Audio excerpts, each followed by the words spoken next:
Hey, I'm Daniel and welcome back to another Elder Scrolls Betrayal of the Second Era video, and today we're talking about the Dragonknight class, a powerful brawler with fire-based abilities and a lot of group utilities. As always in my class guide videos, I'll be covering everything you need to know about this class, how their abilities work, how and when to upgrade to the master side, which races pair well with them, what starting skill line to choose, what additional skill lines offer good synergy and what items can enhance the build. And finally, I'll show a bit of gameplay so you could get a sense of how the class actually plays and feels at the table. I'll put timestamps in the description if you want to jump ahead, although I would really appreciate if you stick around for the whole thing. Now, a quick disclaimer: I think figuring things out for yourself is one of the most rewarding parts in this game, and I would encourage everyone to experiment and find their own playstyle. That said, the game can feel a bit overwhelming at first, so this guide is here to help you get started and understand how the class works. And if you're already a seasoned player, I hope you can still find something interesting here too. And now let's get into the guide.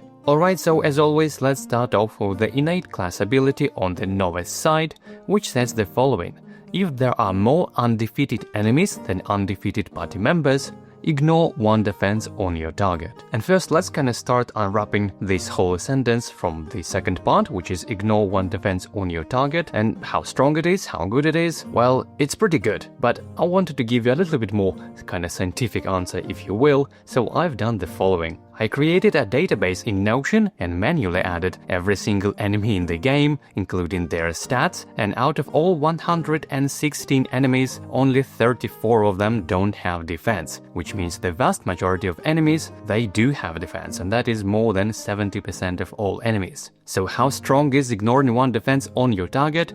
Well, I'd say this is huge. If you want, you can kind of think about it as you dealing one true damage to 70% of all enemies in the game. It's obviously not exactly true damage, but it's kind of like another way of thinking about it. So yeah, when it comes to raw, pure damage output, I would say this might be the most kind of damage dealing innate ability of all classes in the game. And that, I would say, is a kind of general theme of this Dragonknight class, where some other classes, they have a mixture of different utility and defensive and healing capabilities. Dragonknight is all about offense.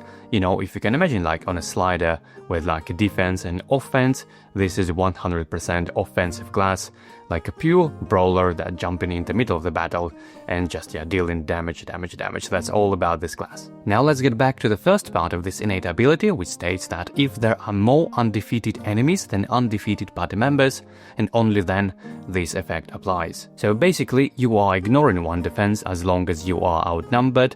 Let's say this is let's just pretend this is our Orca Dragonknight, and these three gentlemen, they clearly want something from us.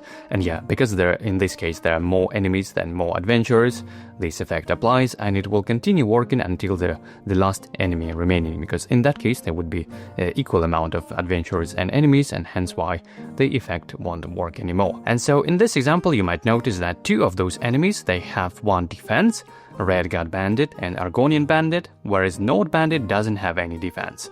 And so in this particular case, I would say it's probably best to focus on those two enemies first, to defeat them first, while you have this ignoring one defense effect active in play.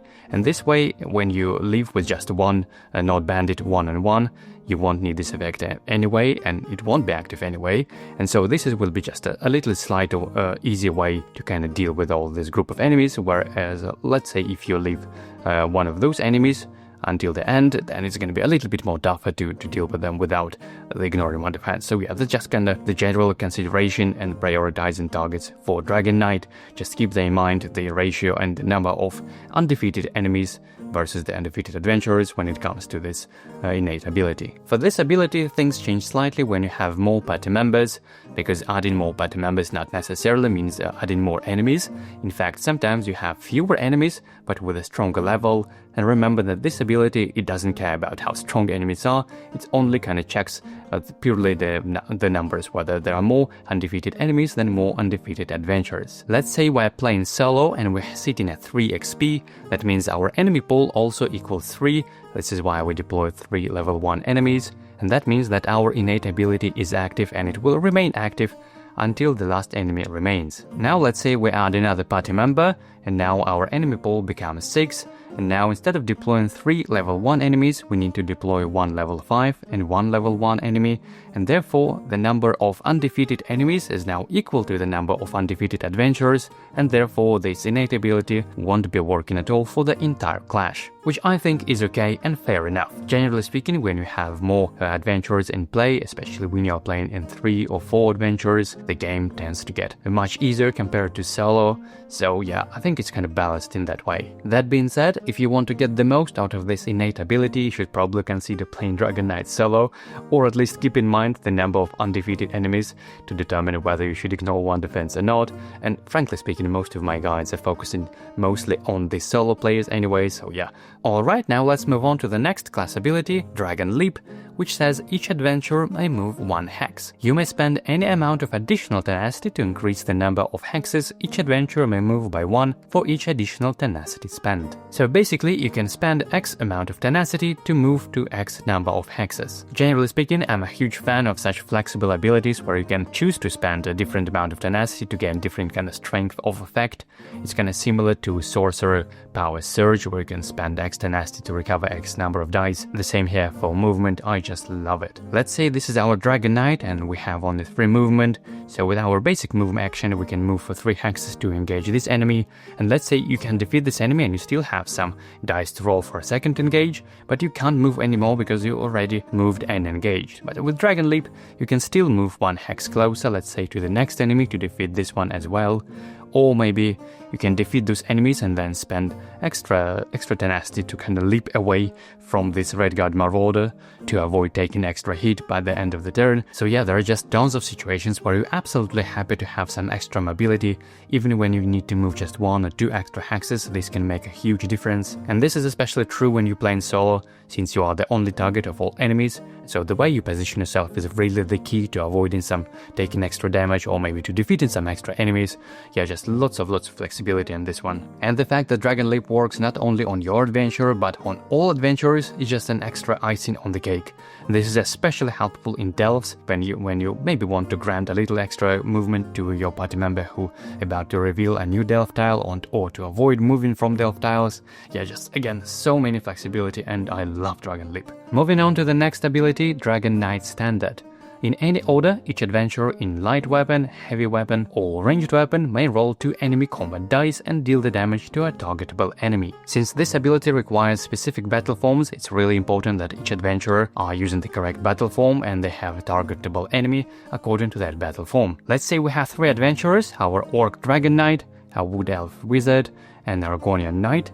And just to kind of indicate their battle forms, I'm gonna put a dice on top. So let's say our wizard is using a magic battle form, our knight is using a light weapon, and our Dragonknight is using heavy weapon. And so when you trigger Dragonknight Standard, in this particular case, only the Dragonknight himself will be able to execute this ability, since unfortunately it doesn't work on magic at all. And for this knight, since it's using a light weapon, there are no adjacent enemies, so unfortunately this is not gonna work. And remember that other adventurers, they can't switch battle forms prior to you activating this ability, so whatever battle forms they are standing, this is the way kind of you need to execute this ability. However, if you want to, you can sort of combine, and let's say it's your Dragonknight's turn, you can make Dragon Leap to help this knight move closer to you, and then you can use Dragon Standard, and this way both of these adventurers will be able to use Dragonknight Standard. When it comes to the power level of this ability, I would say on average 1 combat dice is roughly 1 damage, so you're essentially just saying, hey, every adventurer deal 2 damage to your targetable enemy. That's kinda the way at least I think about it. Since this ability works on all party members, of course assuming the correct battle forms, in that sense the more party members you have, the stronger this ability gets. If we get 2 damage as the average damage per adventurer for this ability, then 2 times 4, it means 8 kind of rough average damage you can get from this ability if you're playing with 4 adventurers. Whereas if you're playing only solo, this again on average might deal only 2 damage. It kinda goes in reverse proportion compared to your innate ability, where in the innate ability you want to have as fewer adventurers as possible in order to gain the maximum effect of this innate ability, but for Dragonknight it's the opposite, you want to have the maximum number of adventurers in order to get the most out of this ability. Generally speaking, I think about this ability as a little extra helping tool in the early fights, or maybe to finish off some nasty enemies with a divert skill in particular, where normally it requires additional engage in order to defeat them, but with this ability you can do this without extra engage, without even having extra dice in your available slots. So yeah, it's just nice little extra tools in the early game, but maybe not so much so in the late games. Once you start encountering many more enemies with a defense of 2 or even 3, it gets pretty much useless against them. Moving on to the next class ability, we have Molten Weapons. For 2 tenacity, interrupt. Before rolling dice for your engage, if you are using a weapon, your combat skill dice deal true damage during this engage. And well, there are a couple of things to unwrap here. First of all, combat dice that are referred in this ability or anywhere in the game really are not only the white combat dice that each adventurer starts with, but also the black dice the enemy rolls, the enemy combat dice.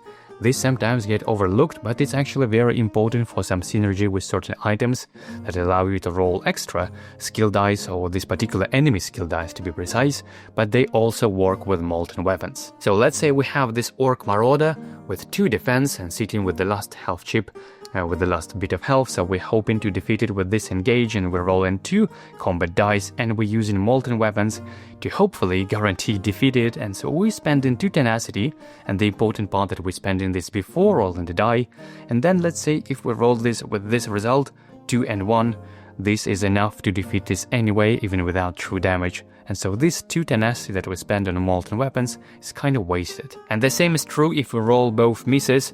We still have to spend 2 tenacity before the rolling, but yeah, that still would be not enough obviously to defeat the enemy, which is a bit unfortunate, but unfortunately that's just the way this ability works, since you must spend tenacity before rolling the dice. I think true damage is obviously amazing, and the fact that it works not only with your combat dice but with enemy combat dice as well, making this potentially huge true damage.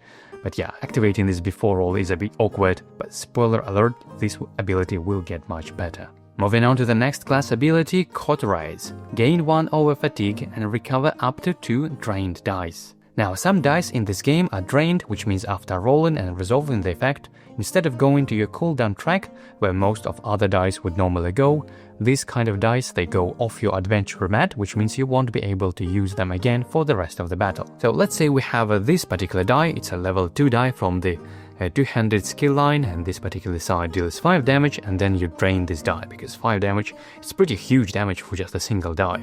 So instead of going to your cooldown track after resolve, it goes off your character mat. You can put it somewhere like in the corner, I usually put it somewhere right here, and for most other classes that would be the end of this die for the rest of the battle, with the only exceptions to just a few classes. But if you're playing on Dragonknight, you can spend 2 tenacity to use Cauterize, which means you gain 1 over fatigue, which goes to your cooldown track, and then you can recover up to 2 drained dice, and they go back to your adventure mat, so it means they roll ready to roll once again. Now obviously recovering drained dice is a very powerful effect, which I already mentioned only a few classes have access to, because not only you can reuse the dice that normally just one time use per battle, there are just plenty of different effects and enemy skill abilities and just traps and all kind of nasty things that forces you to drain dice and you can recover them back, which obviously is just amazing. I think 2 tenacity is a really fair cost for this ability, especially since you can recover up to 2 drain dice, which is amazing. And of course the price you need to pay is also include 1 over fatigue, which normally would be a bit problematic for most other classes, or I would say for all classes pretty much, except Dragonknight, thanks to the next ability. And that next ability is Dragon Blood. For 3 tenacity, enduring, after you defeat an enemy, you may remove 2 light fatigue or 1 over fatigue from your cooldown track. And oh my goodness, this is so good. And first of all, this ability is enduring, which means you don't even need to spend those 3 tenacity. But as long as you have 3 or more, it kind of becomes your another kind of passive ability, kind of like innate ability. It just always works as long as you have 3 or more tenacity. Let's say we have this nasty over fatigue sitting in our cooldown track from using Cauterize, because we wanted to recover this die. And let's say we're rolling this die again with the same side. We're defeating this enemy, and because we're sitting at 3 or more tenacity, which means our Dragon Blood ability is active, we just can freely get rid of this super nasty over fatigue, which normally just really hard to get rid of, but yeah, just like so. And frankly, this exact ability is what makes Dragonknight so strong. There are just so many different effects and items and other things in the game that kind of forces you or sometimes willingly ask you to put over fatigue in your cooldown tracks, and those things are often items, and those items are often very powerful. powerful, but for most other classes it's kind of pretty heavy price to pay, to trigger certain effect but gain over fatigue, and that, over fatigue is just really hard to get rid of, especially if you're playing on expert difficulty, especially if you're playing multiple of them in your cooldown track. It means you're gonna likely need to spend your next day visiting a town to spend an action in the inn, in a tavern, to clean up your cooldown track. But Dragon Knights, they can clean up their fatigue from the cooldown track right in the middle of the battle, and particularly over fatigue, which is just huge. Now let's talk about how to become a Master Dragon Knight, which says in order to upgrade you need to end the battle with 1 health left. Now I will say that it is much easier to do this if you are playing in a party with multiple adventurers. You can potentially even do this on the very first clash battle of your campaign, which is pretty nice. However, it gets a little bit tricky when you're playing in solo. If you're playing solo with no other adventurers to deal damage or to soak damage for you and to block you while you're just hanging around with 1 remaining health left, it's very likely that you might get defeated as well, and if you all get defeated in a clash battle, you're not getting experience, you're moving to the next town, so you kind of go on the downward spiral where, it's just messy. I would not recommend doing that. And so for this reason, if you're playing solo, honestly my best advice is just not force it. Sometimes you will inevitably just naturally happen that you end a battle with 1 health and it's just, oh, we get promoted to a master side, congratulations. But just my best advice, not force it. Although I must say there is one particular trick that can help you to fulfill the requirements a little bit easier even when playing solo, and that is by gaining bonus health. So there are certain effects in the game that allow you to gain bonus health, and bonus health, those extra chips that you gain, they're not going under your adventure in the battlefield, they go in a separate stack on your adventure mat, so just next to it. And so when it comes to calculating your current health for all purposes to determine how much health you have, those bonus health they're not taken into account. So you might end up your battle with just 1 health, but still being able to kinda mitigate a little bit damage thanks to this separate stack of bonus health that you have just sitting aside. So if you're playing on a party, you can try to fulfill these requirements very easily even on your very first clash. If you're playing solo, best piece of advice, just don't try to force it. However, if you have access to some effects that allow you to gain bonus health, use this to your advantage to promote to a master side easy. So what's changed on the master side, and whether the suffering and ending up a battle with only 1 health was even worth it? Let's find out, starting with the innate ability. If there are more undefeated enemies than undefeated party members, you ignore 1 defense on all enemies. Now you might be flipping your class count back and forth just to see what's actually changed, because sometimes it's hard to notice. Often in the case just 1 single word changed, but that's kind of affects the entire ability, and that's kind of the general theme of all pretty much this master upgrade side. The just changes are very subtle, but sometimes very, very important. So for this innate ability, nothing changed when it comes to the number of undefeated adventurers or party members. The only difference is that now you ignore defense not only on your target, but on all enemies. And I know this might be a little bit confusing for especially beginning players, so let me explain. So generally speaking, when you are engaging an enemy, you want to declare a target, and that target becomes, well, a target of your particular ability. Let's say I'm engaging this Argonian bandit, I'm declaring them as my target, so I'm rolling this dice against them, and the unresolved effect accordingly. So in that particular case, nothing actually changed when it comes to this innate ability. I'm still ignoring 1 defense just as before, and the same is true for most kind of single target abilities. However, there are certain skill dice and abilities in the game that allow you to deal damage or effect in some way or another, not only your targets but other kind of non-target enemies, so you can think about it as area damage if you will. The examples can include this level 2 die from the bow skill line, or this level 4 die from the 2-handed skill die. It's kind of cleaving, dealing damage not only to your target, but to also adjacent enemies or some other enemies depending on the particular wording of the skill. But the point is that you can deal damage to enemies that even non your targets, and in this case, for this innate ability, it will still ignore 1 defense. So in this particular case, the most important part that I'll be ignoring defense on all of them. So that's kind of the big difference compared to the Novice side. Moving on to the next master ability, Dragon Leap. Each party member may move 1 hex. You may spend any amount of additional tenacity to increase the number of hexes each party member may move by 1 for each additional tenacity spent. So yeah, just as I already alluded discussing the innate ability, the difference between the Novice and the Master side for those kind of abilities is so subtle, so you can find yourself flipping back and forth, just figuring out what's actually changed. And what's changed is actually, just again, one simple word. Instead of affecting all adventurers, which all player characters, this ability now affects all party members, which slightly broader term because it also includes summons and allies, and yeah, so just basically everyone who is on your side, but not necessarily player characters. This might be pretty helpful, especially if you are playing in party with some other adventurers that can summon other minions, for example if you're playing with a warden or necromancer, and yeah, just other allies. Remember that all those creatures, they have only basic move 2, so they can't move any further, and you can't increase this stat normally, with the exception of very few skill lines in the game. But yeah, other than that, let's say if we have this summon, it can only move 2, so normally it wouldn't be able to attack anyone this turn. However, if we use Dragon Leap, we can kind of grant this additional move action, and yeah, it's just very helpful for those particular situations. But other than that, yeah, nothing must change really, and especially if you are playing solo, you won't notice the difference pretty much at all. Moving on to the next ability, Dragonknight Standard.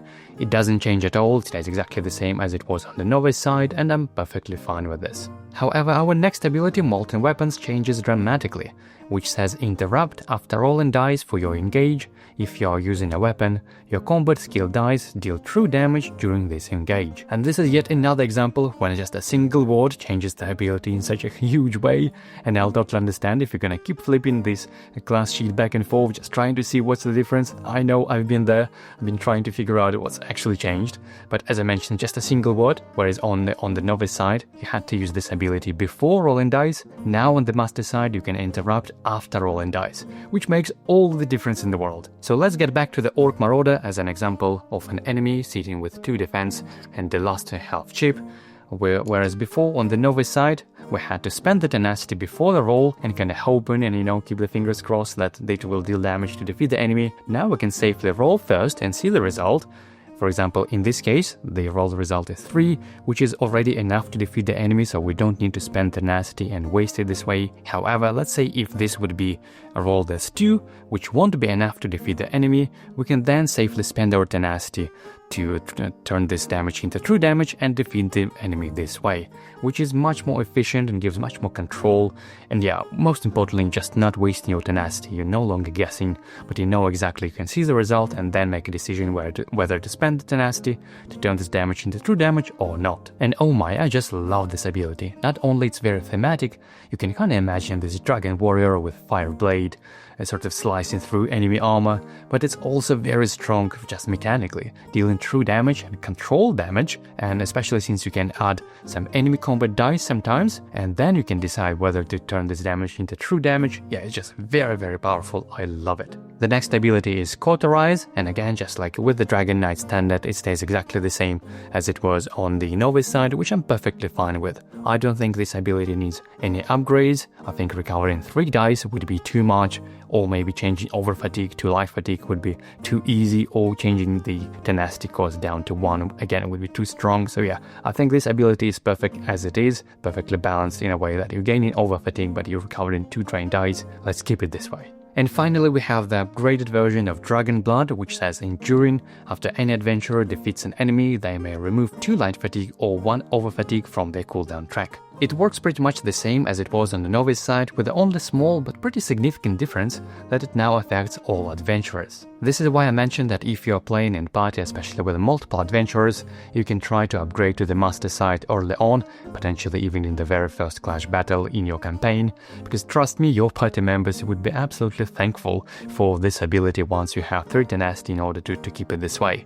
Removing over fatigue after defeating an enemy is just huge. It's not only great for your character, but pretty much any class, any character would be absolutely happy to get rid of over fatigue and light fatigue. So yeah, they would be just absolutely happy. That being said, if you're playing solo, you won't notice any difference whatsoever between Dragonblood on the Novice and the Master sides. And yeah, that's just one of the reasons why I mentioned it's kind of not worth forcing too much the upgrade to the Master side, because when you end in a battle with 1 health, you're risking losing that battle entirely, and then ending up, you know, in a town and losing experience and so on.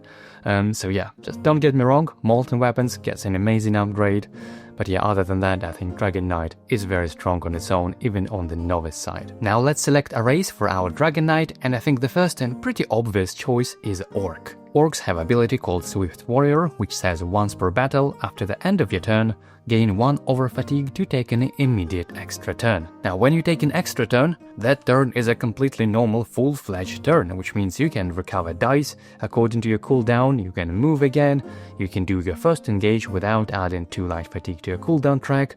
So yeah, just having 2 turns in a row when needed is absolutely huge. I think in general this is one of the strongest ability in the game among other races, but the downside is that you're gaining over fatigue.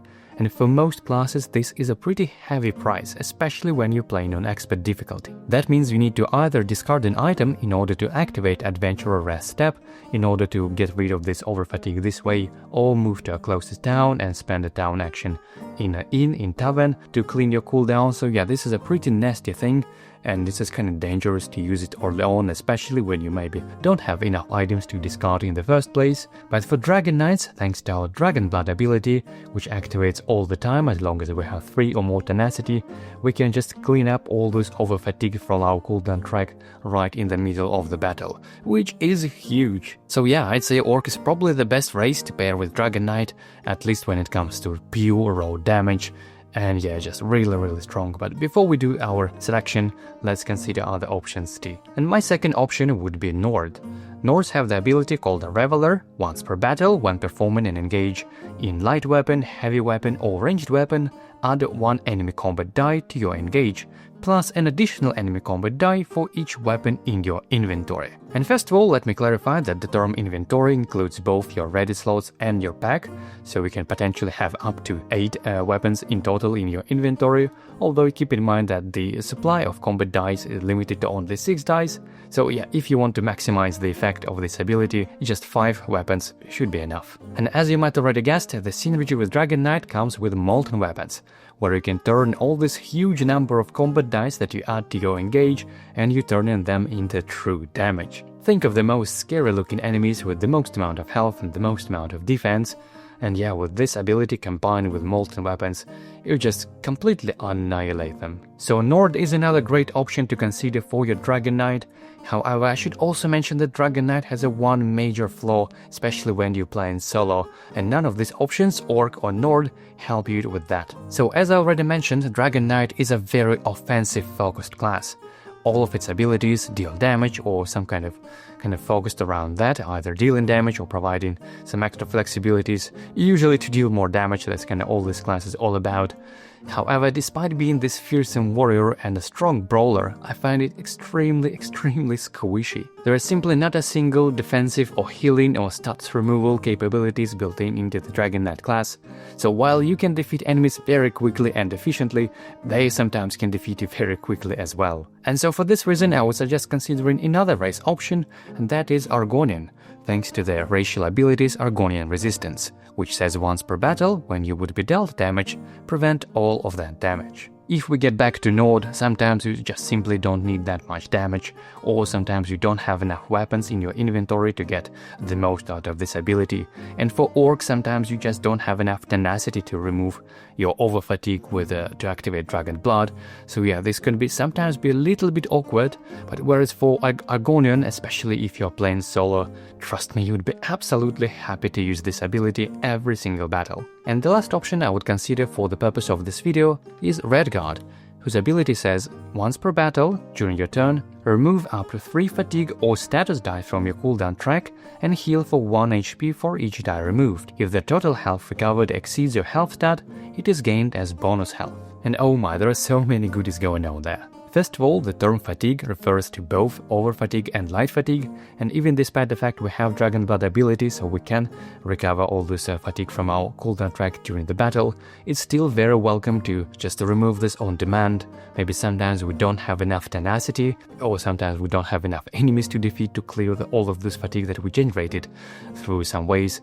So yeah, just removing fatigue on demand is great, but most importantly it can remove status die as well. And this, I should say, is probably the weakest point of Dragonknight. Since Dragonknight doesn't have a single healing or status die removal capabilities of their own, just a single fear die or a single bane die can be absolutely devastating. And so the ability to remove up to 3 fatigue or status dies in any combination is just a massive lifesaver for Dragonknight. And you can even gain bonus health, which is effectively your extra defense, your extra shield that can block and mitigate some damage, and as already mentioned, it can even help you to upgrade on the master side much more easily when you play in solo. So overall, my recommendation would be the following. If you're playing with other adventurers, particularly with a healer in party that can heal you up and remove some nasty status dice from your cooldown track, then you can safely pick Orc or Node. These two can completely destroy all enemies, and yeah, you can just focus on what you do the best to deal in damage without worrying your health or status dice in your cooldown track. But if you're playing solo, I would highly recommend consider either Argonian or Redguard, because just sometimes you won't be able to make it through certain encounters. Personally, I think Redguard provides a little bit more utility, which is very needed for Dragonknight, and so for the purpose of this build, this is the race that I'm gonna choose.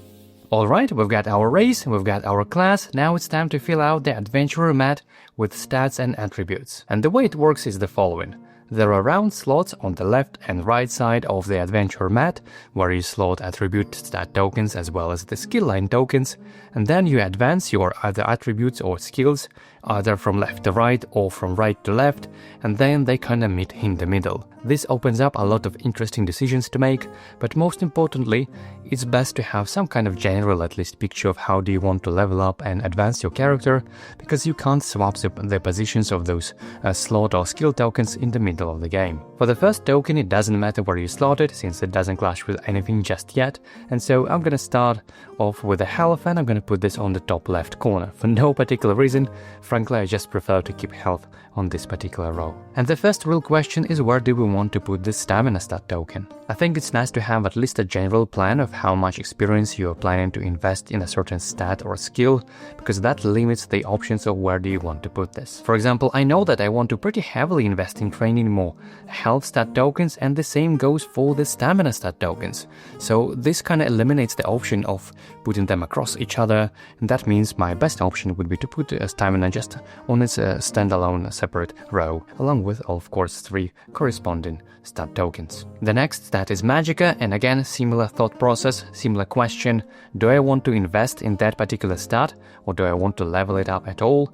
And frankly, for this particular character, for Magicka, I think the answer is no.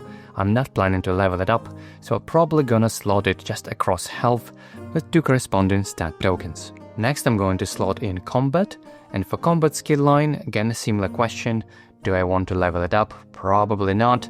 However, I might want to level up some other skill lines, potentially sitting on the same row. So where do I want to put this? Well, definitely not across stamina. And yeah, so this leaves the frankly only option. I'm gonna put this somewhere here, maybe on the bottom row, alongside with 3 corresponding dice. And lastly, we have cooldown, and the peg is already slotted in number 1 to indicate that we have 1 cooldown, and I must say that it's pretty brutal to start with just 1 cooldown. I would highly recommend investing your first hard-gained experience in leveling up cooldown, particularly at least with 3 before investing in any other stats or skill lines. Trust me, you have enough health thanks to your starting racial ability. You have 3 combat dice, which is a plenty to get through some early combats, and 3 stamina is also great. So yeah, just make sure to throw all of your experience in leveling up cooldown first. And finally, it's time to pick our starting skill line. And I must say that pretty much any damage dealing skill line works nicely with Dragonknight. I think just by looking at the Dragonknight class abilities, we can kind of get a sense that it's a mostly physical type of warrior. It requires you either to be in light weapon or in heavy weapon or in ranged weapon battle forms, and the same for molten weapons. even though this class ability doesn't require any particular form, you still need to roll combat dice, and combat dice can be rolled for damage purposes only in those 3 battle forms. So yeah, I think your best picks would be to either get one-handed shield or bow or two-handed. I think any of these 3 physical skill lines can work just absolutely fine with Dragonknight. However, I think one of them still gives a little bit more synergy, particularly with the class abilities, and as you might already guessed, I'm gonna slot in two-handed as my starting skill line. So the two-handed skill line comes with 2 level 1 dice, Wrecking Blow, and they are pretty tricky one. On the one side, it deals just 2 damage, nothing too fancy but still pretty usable damage, but on the other side it deals 3 damage, which is definitely above the curve of the power level of this level 1 dice, but as a sort of downside, then you gain 2 light fatigue or 1 over fatigue. Now a quick clarification about resolving dice, which is very important and relevant for this particular die. So let's say we are rolling Wrecking Blow and it landed on this particular sign that deals 3 damage for the downside of gaining light fatigue, and if you choose to resolve this die, you must resolve all of the effects before placing this die in your cooldown track. And what it means in practice, let's say if you choose to resolve this die, you dealt 3 damage, then you choose to gain 2 light fatigue instead of over fatigue, and it goes before this die in your cooldown track, which as you can imagine makes a huge difference, especially when you have a very low amount of cooldown, which means you're gonna recover this nasty fatigue die first before recovering your skill die. I've seen so many playthroughs where people are playing these dice wrong, and I can't blame this because it's a heavy game and those terms might be confusing, so this is why I'm happy to explain you, and I want you to make sure that you're playing correctly. And as you might already guessed, this is exactly where the synergy with the Dragonknight ability, specifically Dragon Blood, comes into play. And so just for demonstration purposes, let's say we're sitting at 3 tenacity, which means our Dragon Blood ability is active, and let's just pretend that we didn't have those dice in our cooldown track, and let's say we're making engage against the enemy, rolling just 1 of these die, and these dice happen to be the final blow, so we defeated the enemy. And so normally, during the resolving of this effect, we must place 2 light fatigue or 1 over fatigue in our cooldown track, and as soon as this dice resolution is finished, we fully resolve it this way, then this ability kicks in, and after adventure defeats an enemy, they may remove those fatigue from their cooldown track. So essentially what is happening is that we may resolve this die, and if it happens to be the final damage that defeats the enemy, we can just place it in our cooldown track without gaining any fatigue whatsoever. And this is essentially what is happening when you're sitting at 3 tenacity and your Dragon Blood ability is active. Yeah, this is why Dragonknight is so powerful, and this is why there are so many crazy synergies with this particular two-handed skill line. So let me just recover this die for now and put it back in the adventure mat, and we're moving on to the level 2 dice Onslaught. On the one side, it deals 4 damage to your target, and after this engage, you gain a Bane status die, and on the other side, it deals 5 damage, but this die gets drained. Now, as you probably remember, drained die are not a problem to our class. Thanks to the Cauterize ability, we can recover them and roll them again. So this side, where it deals 5 damage and get drained, is actually the preferred side for this particular die for our class. And that is not only because it deals more damage, but because on the other side you gain Bane. Also keep in mind the specific timing of this effect, which says you gain Bane after the engage, which is very different from the level 1 die Wrecking Blow, where you would gain the 2 light fatigue or 1 over fatigue as a part of the engage, so you will resolve those effects first and then place die in your cooldown track.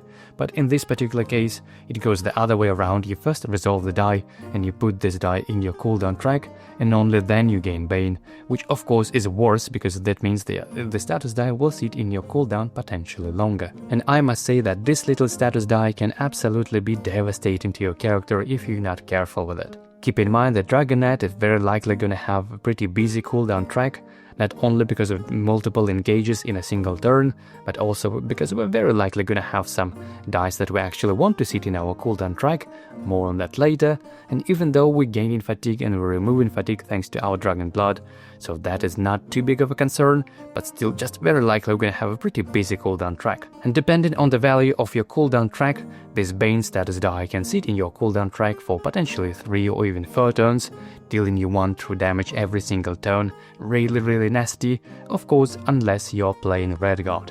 And this is why I love this racial ability so much, even though of course racial abilities can only be activated once per battle. Sometimes that's all you need, sometimes that's enough to kind of go through and yeah, maybe we just roll it again, and maybe hopefully next time you're gonna roll this result to deal more damage. So yeah, that's just one thing to keep in mind about this die. Frankly, I don't really like Onslaught. I think gaining Bane status die is just too punishing, but it's a single level 2 die with there is no other options, so we have to take this one before we can move on to the level 3. And speaking of level 3, we have two options of Momentum and Executioner, and let's talk about the Momentum first. It says deal 2 damage to your target for each fatigue in your cooldown track. Now as always, when this refers to fatigue, that means it can work on both light fatigue and over fatigue, which is pretty nice, and in general I quite like this effect. It can be really strong, especially if you find a way to kind of generate on-demand extra fatigue in your cooldown track. For example, with the Dark Elf's racial ability, this can be instantly up to 8 extra damage, which is really powerful. However, I would say specifically for Dragonknight, there is a little bit of anti-synergy going on there, because for this ability you want to have as much fatigue in your cooldown track as possible, whereas Dragonknight Dragonblood removes them from your cooldown track. On the other side of this die, it says remove up to 1 fatigue from your cooldown track for each adjacent enemy, place 1 of this removed fatigue on each of those enemies, and enemies with fatigue on them cannot target you. At the end of the round, those fatigues die are removed. So it is essentially almost like a stun effect, kind of simulated with this die. I think it's very clever, very nice implementation. I quite like it, especially since it provides a little bit more survivability, which is generally speaking Dragonknight is a little bit lacking. So this effect is very welcome, and even though it's a drain die, this is not a problem for Dragonknight thanks to Cauterize. So yeah, pretty decent option there, but because it's only 1 out of 6 faces of the die, it's not quite reliable. Most of the times you're gonna roll deal 2 damage to a target for each fatigue in your cooldown track, but since we're gonna remove most of them thanks to Dragonblood, it's just not quite strong enough for this particular class. So now let's have a look at another option, Executioner, which says the following: gain 2 light fatigue or 1 over fatigue to immediately defeat an adjacent not-quest enemy that has less health than you do. And this is our ultimate answer to some of the nastiest enemy in the game, particularly with the Stalwart skill. Without this die, even a little spider can be a big problem to our mighty Dragonknight, but with Executioner it's just not a problem at all. Keep in mind, however, that only your current health counts when it determines the health for this particular effect, not your max health, and also your bonus health doesn't count as well. And this was one of the reasons why, as I mentioned earlier, I want to level up my health stat quite a bit. So overall, this is a pretty tricky die to use if you are low on health, and especially since it has 3 sides of misses, so sometimes it's hard to roll the exact side that you want. However, this can be your lifesaver against certain enemies. So yeah, definitely we're gonna learn Executioner here. And finally, moving on to the level 4, we have 2 options again, which are Balanced Blade or Cleave. So Cleave says deal damage to your target equal to your current health, deal half of that damage rounded up to all other enemies adjacent to you. And the other face of this die is pretty much the same, with the only difference that it scales with your stamina instead of your health. Now I must say that I'm a huge fan of this die.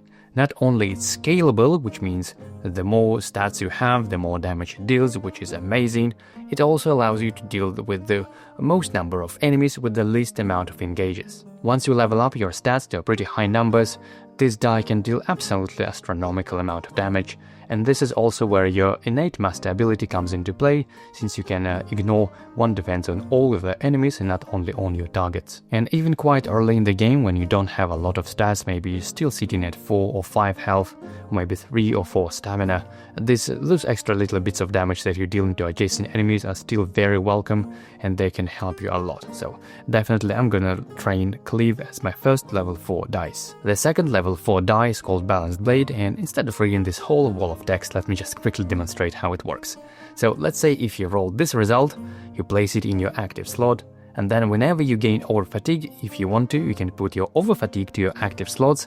So basically just freeing up slots from your cooldown track, because these go to your active slots like so, and once they are all full, you can kind of unleash them all at once if you want to, dealing 2 damage per each of these over fatigue from your active slots.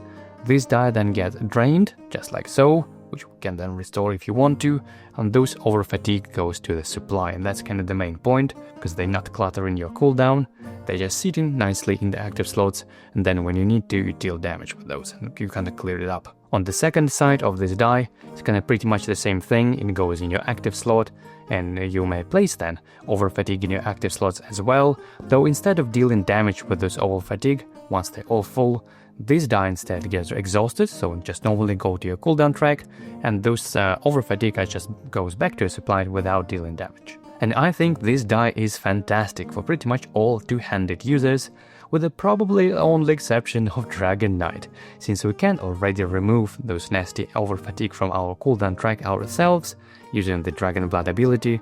There is not much even point in moving those over fatigue from your cooldown track to your active slots, and so for this particular reason I would probably pass on level 4 die two-handed, even though it's really nice, and I would probably just train another level 1 die instead. Now once our main starting skill line is sorted, it's time to pick up some additional skill lines that can kinda enhance our build. And one of the first options I would suggest to consider is Acrobatics. I think Acrobatics is a fantastic skill line that is universally good for pretty much all characters, especially melee characters. There are just so many goods in this skill line. The extra movement and mobility, the ability to go through the enemies, the ability to evade damage, the ability to redirect damage. Yeah, just lots of things going on there in the Acrobatics skill line, and I love it. But despite the fact there is an evasion skill die that allows you to just completely evade certain damage, it's not very reliable source of damage mitigation, just a single die, and sometimes it can be hit or miss.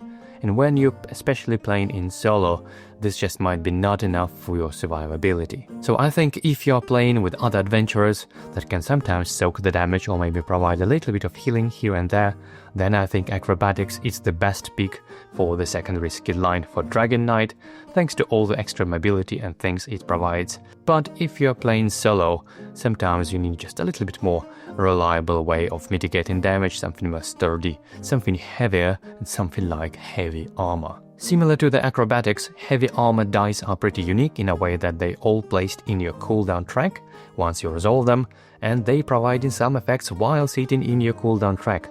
And this is why I said that your cooldown track likely will be pretty busy, not only through the dice that you resolve to deal damage and your combat dice and other dice as well, but also because of one of those skill lines. And choosing between the two, I think heavy armor provides just a nice flat damage reduction, which is exactly what we need for survivability, particularly in solo. So I'm going to slot the heavy armor skill line token in this slot on the right hand side, and now let's read the two skill line abilities. First is a Resolve. While this die in your cooldown track, when you are dealt damage for an adjacent enemy, you may prevent X number of damage. And the other one is Constitution. It's pretty much the same thing, instead of it's for non-adjacent enemy. I would say most of the time you will be taking damage from adjacent enemies. Even when you are encountering ranged enemies that can shoot from the distance, you likely want to move adjacent to them to deal damage with your two-handed skill line. So even if the monster have range of more than one and you standing next to them, that's still considered as taking damage from adjacent enemies, because you are standing next to them despite that they can shoot from the distance. So yeah, I think Resolve is the first die that is really nice to train for this skill line. Since a single level 1 die is all we need in order to get to level 2, we can already train a level 2 dice. However, simply because this level 1 dice are so good, I think I'm gonna train another one before we go to level 2. So now the question is whether we take another Resolve or Constitution. Honestly, I tried taking both routes. I played with 2 Resolve die, and I also play with Resolve and Constitution. I also play with 2 Constitution dice. So yeah, I think I tried pretty much all the combination with these dice. And I must say that having 1 Resolve and 1 Constitution feels like the most balanced to me. And even though just a moment ago I said that you mostly will be taking damage from adjacent enemies, I feel like training 2 Resolve dice is a little bit too extreme, because sometimes you're just basically taking no damage whatsoever from adjacent enemies, but taking too much damage from enemies in the distance. And yeah, there are some enemies in the distance kinda inevitably happening, especially in endgame dungeons. And trust me, you don't want to see those crazy numbers flying around from you. And yeah, just so I feel from my experience it's much more safer, kinda well-rounded and balanced to train 1 Resolve and 1 Constitution die. And of course you can still train another Resolve die if you want to, if you like feeling invincible against the adjacent enemies, although sometimes ranged enemies can hit you hard and you've been warned. Now at this point we can train another Resolve or another Constitution if we want to, or even both if we really want to, but I think there is just a simply better option at level 2, which is Ironclad, which says while this die in your cooldown track, both Resolve and Constitution dice in your cooldown track each prevent 1 additional damage. So let's say we have this Resolve die sitting in our cooldown track with this value of 1, and if we add 1 more die of Ironclad, now this Resolve prevents 2 damage. Keep in mind, however, that we're actually not rotating this die to like so. It still stays with the printed value of 1. We're just gonna mentally treat this as this prevents 1 extra damage. And so in the best case scenario, you want both Resolve and Constitution sitting with the value of 2. This way you kind of mitigate in preventing 3 damage from both melee and ranged attacks, which is absolutely amazing. Keep in mind though that you probably won't be that lucky all the time. Sometimes all of those dice can even roll a miss, which can be a little bit unfortunate, but again, thanks to this Red Guard ability, this provides a little bit more kind of backup option if we need a little bit more of extra health or just recovery or things like that. Keep in mind that you can't roll your two-handed skill dice alongside your heavy armor skill dice in a single engage, because heavy armor requires a different battle form. It requires you to be in defense, and also because heavy armor dice they provide in effect while sitting in your cooldown track, and so ideally you want them to stay there longer, so you want ideally to roll them last. So ideally it would go something like that. Let's say for your first engage you would like to roll this die alongside these 2 basic dice, and they would go in your cooldown track in any order of you want. So let's say this goes here, then as part of resolving this die you gain 2 light fatigue just like so, then for the same for another die you change resolving them like so, then you changing your battle form to defense and gaining 2 more light fatigue if you're playing in expert difficulty, and only then you're rolling these 3 heavy armor dice. And this is exactly why I said that your cooldown track will likely be quite busy most of the time and pretty quickly, so this is something just to be mindful about. So now once we train the Resolve, the Constitution and the Ironclad, the question is, do we even want to train more heavy armor skill dice? And I think the answer is probably no, not for Dragonknight and not for this build in particular. And first of all, we would need to untrain combat skill dice, and we definitely don't want to do that because we have molten weapons that can turn this combat skill die into true damage, so this is really good and we want to use this quite often. And frankly speaking, I think there is just nothing else left in the heavy armor that we would really need. And even though sometimes I think that an extra resolve die can be pretty nice to mitigate even more damage against some really hard hitting enemies, but in some other cases it's just a little bit an overkill perhaps. And yeah, I think just having those 3 dice alongside 3 combat dice is more balanced, more well-rounded build. So I think we're done with these 2 skill lines.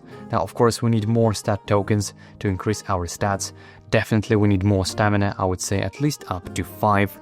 6 might be a little bit overkill, but 5 is definitely really good, especially towards the late game, and really high last couple of fights maybe. Health, absolutely yes. At least I would say up to 7, not only because it scales our cleave damage to deal more damage to enemies around our adjacent enemies, but also to defeat, just instantly defeat enemies at our will with the Executioner. So yeah, more health is really nice. I would say at least 7 for this character is the minimum. And of course we absolutely need more cooldown for this character. I would say try to go to cooldown 4 as quick as you can. This really does make a big difference in the way how this character plays. Sometimes if you have enough experience you can upgrade to 5, this is pretty nice as well. Although I should say that you probably shouldn't upgrade to 6, simply because of the fact that we have heavy armor dice and we want them to stay in the cooldown longer, so sometimes it feels a little bit awkward when you're recovering these dice while you actually want them to stay longer, so I'd say don't upgrade to 6, 5 is probably the best sweet spot. So this already was quite a lot of experience to advance your character to this stage. However, if you still manage to get some even more experience, maybe you've been doing some delves, been lucky with gaining 4 experience several times in a row, and you still have even more than that, then there is a couple of options left. And the first one is obvious, just try to slot more health if you can. I think this is really nice, not only for your survivability, but also to increase in the damage from Cleave and your Executioner. And also, if you want, you can train another little skill line. And as you might already guessed, I'm talking about the Ledger Domain skill line. Keep in mind that the Ledger Domain skill line comes only in the Valenwood expansion, it doesn't available in the core box, but I just love this little skill line, particularly just the level 1 skill die that allows you to adjust rolls whenever you do lockpick checks, and this just is so good. Whenever there is just a single slot left, I'm pretty much always happy to slot in the Ledger Domain skill line alongside its level 1 dice. I think it's very universally helpful because it's on average kinda helps you to avoid adding 3 to 4 light fatigue whenever you make a lockpick check, which is very important, especially for a character that is so heavily relying on having certain skill dice in the cooldown track, because you want to be really mindful about this and not adding too much light fatigue or especially over fatigue. Even though your dragon blood can help to clear it up, sometimes the rate of which you acquire more light fatigue and adding more fatigue to your cooldown track is much higher than you kind of clearing them out. So again, this is something to be mindful about, and this little skill line, just a single die, can really help you with that. If you don't have the Valenwood expansion and the access to the Legerdemain skill line, another option would be to go back to the acrobatics skill line, specifically its level 1 skill die, just like so. I think extra mobility is always great, especially for melee characters, and even though we have Dragon Leap that provides that extra mobility, it costs tenacity, and we want to be mindful about spending tenacity because we want to make sure that we're sitting at 3 or more in order to keep the Dragon Blood ability active at most of the time. This particular skill die is pretty useful against elusive enemies in particular, because it allows you to move before the start of your turn, so when your turn starts you're already adjacent to elusive enemy and you can start dealing damage, which is pretty nice. And I would say the only downside of this die is that we already have 3 heavy armor dice that we want to be sitting in our cooldown track most of the time. And so this is just another die that we want to sit in our cooldown track, which gets sometimes a little bit too busy, and yeah, this is just something to keep in mind. And if you don't like neither of those options, Legerdemain or acrobatics, you can just instead go for the Lust and 6 stamina, which is also pretty nice, especially for the cliff ability, just more mobility, more dice to roll in the single engage. Yeah, it's pretty nice. Although I should probably say that 6 is a little bit an overkill. So my personal choice, if I had that much experience, I would personally rather train Legerdemain skill line. I think it's just universally useful. If you want to go beyond that, you can of course even untrain your Magicka and train even more health stat tokens, even though that would be ridiculously expensive. I'm not sure that anyone can do this in a single campaign. And there is even another option where instead of Legerdemain and the 5th stamina stat token, you would train light armor, which I know may sound a little bit ridiculous, but bear with me. The level 2 skill die enchant weapon allows you to reroll dice on your engage, which is pretty nice, especially for executioner or this cleave die. But yeah, I would admit that it's a little bit exotic. But for now, I'm happy to leave it like that, and I think this pretty much is the build. Now let's talk about some synergistic items with this build, and the first one is Iron Greatsword.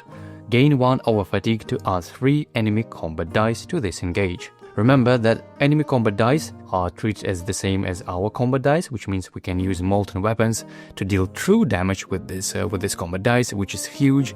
And 1 over fatigue is a kind of big price to pay for most other classes, but because we have Dragon Blood, we can easily remove those over fatigues, and also thanks to our Red Guards class racial abilities, it's just not a big deal. Next item to consider is another weapon. It's a Claymore of the Crucible, which says after applying damage to your target, applying the damage from all combat dice rolled this engage to all other enemies adjacent to you. So this is absolutely huge. It's turning all of your true damage, thanks to molten weapons, from your combat skill dice to true damage to all adjacent enemies, essentially. Yeah, it's just huge. It goes without saying how much powerful it is if you are surrounded, and you most likely will be surrounded by at least 1 or 2 extra enemies beyond your main target, simply because how the game works, especially in tight spaces like Delves. And obviously, even though it's a legendary weapon, it's a little bit harder to acquire. It's just so powerful. I love this one. The next good weapon option is Void Steel Axe. Pretty plain and simple, just ignore 1 defense on your target. And you might think, but hold on, we're already ignoring 1 defense on target, do we even need 1? And well, do you remember my Notion database I mentioned there, where I added all enemies in the game? Well, it turns out of all those enemies that have defense, the average value is 1.7, so it's almost 2 defense on average. Of course, some have just 1, some 2, or some 3, but yeah, it's definitely more than 1. So if it's not 1 defense is not enough, I think 2 ignoring defense is even better. Again, it's not as good option as Claymore of Crucible or Iron Sword, but I think it's just nice that it doesn't require any effects to trigger. It's just passive, ignore the 1 defense, plain and simple, pretty efficient. I quite like it. The next item is the Armor Piece. It's a chest that says drain 1 available combat skill die or gain 1 over fatigue to prevent 2 damage. this item is the lifesaver, especially for Dragonknight that doesn't have any defensive capabilities on their own, but this is so nice. And I especially like the fact that you can choose whether you want to drain one available combat skill die or gain over fatigue, but in any case our Dragonknight have the toolkit to deal with both of these choices. Because remember that we can either recover drain dice thanks to Cauterize, or we can just get rid of this over fatigue thanks to Dragon Blood. So much flexibility in our Dragonknight. I think it's kind of built with this item in mind, and preventing 2 damage is probably the most you can get from an item, I believe. Yeah, this is probably the best damage mitigation item in the game, if I'm not mistaken. Really, really nice. Obviously legendary, hard to acquire, but definitely worth it if you can. Another item piece to consider is another armor called Brett and Jack.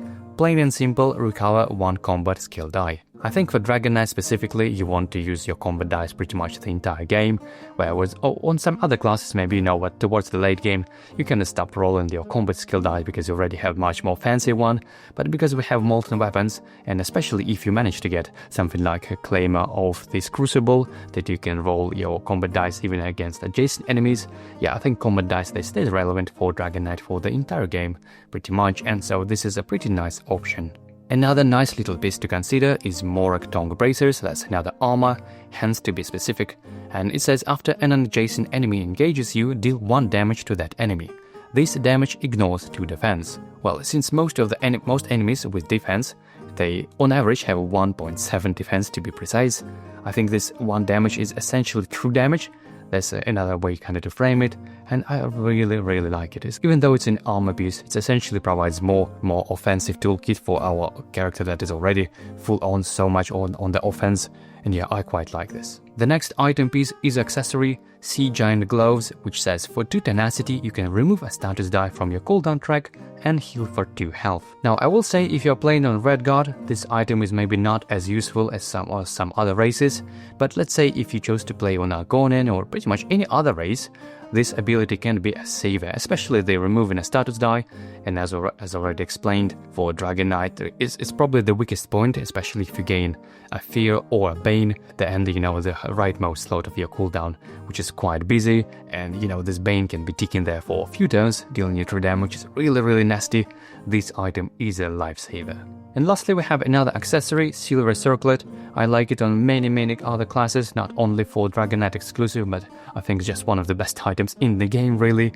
It's another accessory that says for 2 tenacity you can interrupt. After rolling, change a single level 1 or level 2 skill die to the side of your choice. Now remember that really quite tricky onslaught level 2 die from the 2-handed skill line. Well, you can now change this to a result of your want, and yeah, it just the same goes for the Ironclad from your heavy armor skill line. Sometimes it can be rolled into a miss and you can change that and stay alive for longer, so you have lots of flexibility with this Silver Circlet. I love this item, and it pairs well with Dragonknight as well.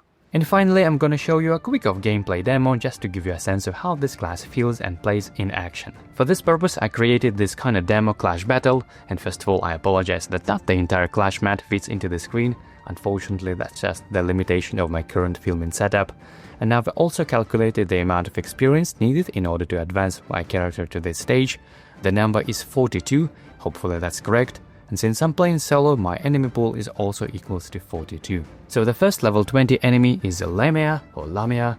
It's a beast that has Enfeeble 5, which means that they add in 5 light fatigue after they engage, which is absolutely horrible. It's probably going to be my first priority target. Next we have Grimoire. It's a ranged Daedra enemy that deals true damage because of Arcane. Oh my goodness, it makes my heavy armor completely useless against this enemy. Oh wow. And we have the level 1 Argonian Bandit.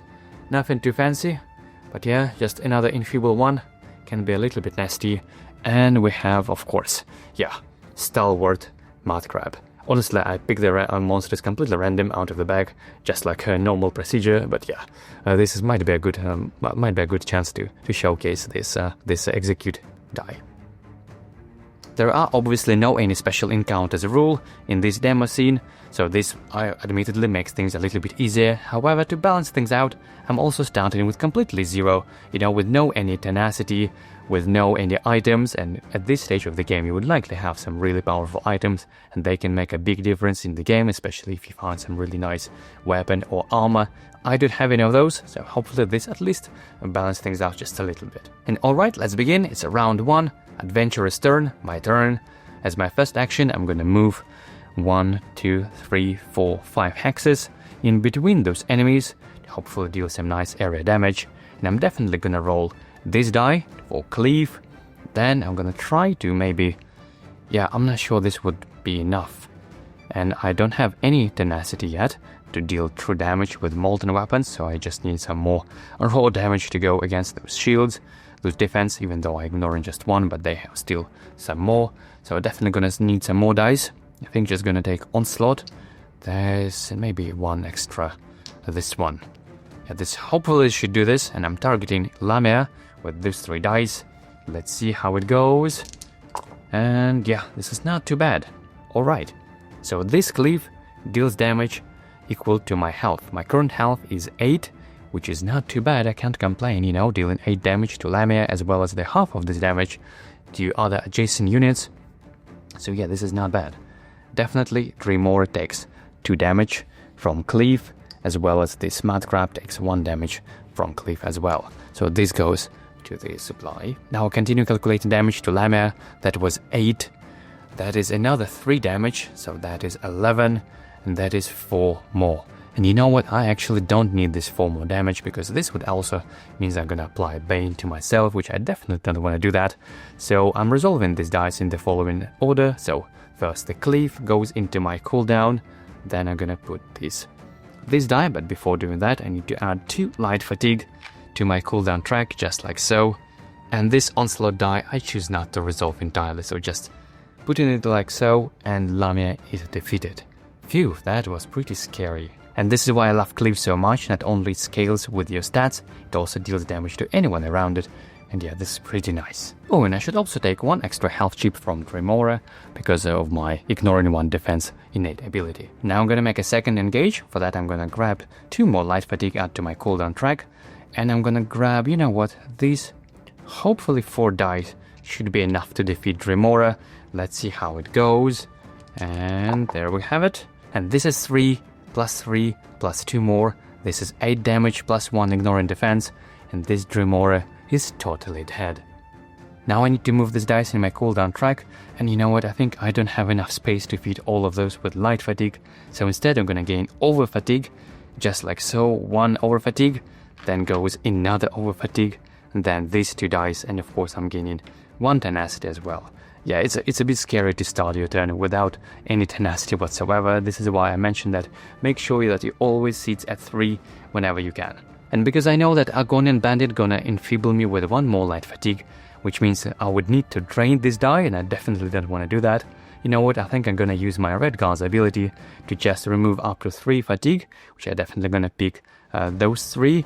I should probably take 1 over fatigue here as well instead of 2 light fatigue, just to make my cooldown a little bit more tighter. So I'm removing those, and I'm gaining 3 bonus health instead, which is pretty nice. Alright, now it's enemy's turn, starting with this Argonian Bandit. It attacks me just from the distance, rolling 1 combat dice.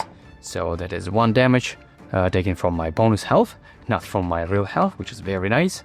I'm also gaining 1 light fatigue because of its enfeeble. Now this mud crab also attacks me with the same single combat die, and it's another extra damage, goes from my bonus health. This is the end of enemy's turn. Now beginning of turn round 2, I'm recovering dice, moving 2 of this life fatigue to the supply, gaining back all of those dice to my ready slots, available slots. And now I think as my first engage, I'm just gonna show you, hopefully, how this executioner works against the stalwart enemy. Finger crossed, we'll get the right face that we want, but yes, and we got it. So we can totally defeat this nasty stalwart enemy with a single die.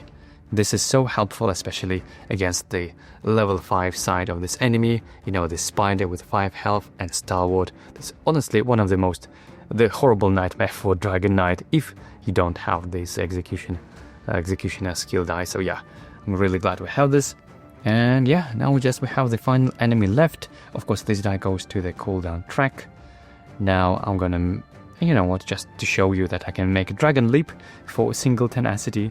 I can move basically for free without spending my move action.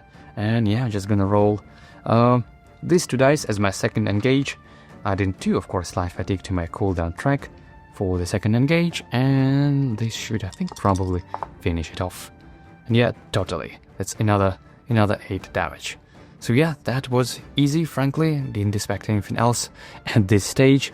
This clash doesn't mean to be super challenging, but yeah, at least I showed you at least something how this class works in action. Frankly, even though it's a bit unfortunate that I didn't even had a chance to use my heavy armor dice, because we had Grimoire that deals true damage anyway, but yeah, trust me, when you play in a proper campaign, if you're playing solo, you're definitely gonna need all those skill and your heavy armor, otherwise you just won't be able to make it through the final encounters. And that's a wrap for today's video. This class, guys, take quite a bit of time and effort to put together, so if you found this video helpful, please give it a like and subscribe for more board gaming content. And if you would like to support the channel directly, you can also do this over on Patreon, and it really means a lot to me. And well, thanks for watching, and I'll see you in the next video.